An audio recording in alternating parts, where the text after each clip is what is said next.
जे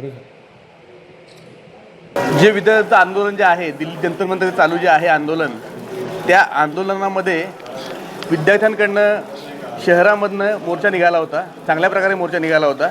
त्या मोर्चाला आमचा राष्ट्रवादी काँग्रेस शरदचंद्र पवार पक्षांनी पाठिंबा दिला होता. पाठिंब्यानुसार देखील त्यांना पाठिंबा देऊन बऱ्याचशा प्रमाणात जे विद्यार्थी आहेत, ज्यांच्या तिथे लाठीचार्ज केला गेला किंवा त्यांना मारझोड झाली आहे, काही मुलींना मारझोड झाली आहे, त्यामध्ये आता असं झालं आहे पुढे की त्यांच्या मागण्यात बहुतांश प्रमाणात मान्य केल्या गेलेल्या आहेत की बाबा धर्मेंद्र प्रधानांनी राजीनामा दिलेला आहे.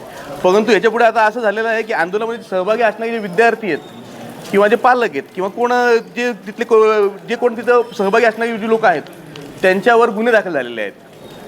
आणि हे गुन्हे जे आहेत, हे आपल्याला असं वाटतं की काही प्रमाणामध्ये की गुन्हे हे सहज ही सरकार मागे घेईल असं लोकांना वाटते. परंतु तसं नाही आहे. ते ही जर गुन्हा त्यांनी इम्प्लिमेंट झाला त्यांचं बहुतेक लोकांचं हे आयुष्य बर्बाद होईल आणि त्यामुळे काय होणार आहे की त्यांची जी पुढची प्रगती आहे ती लोप पावेल.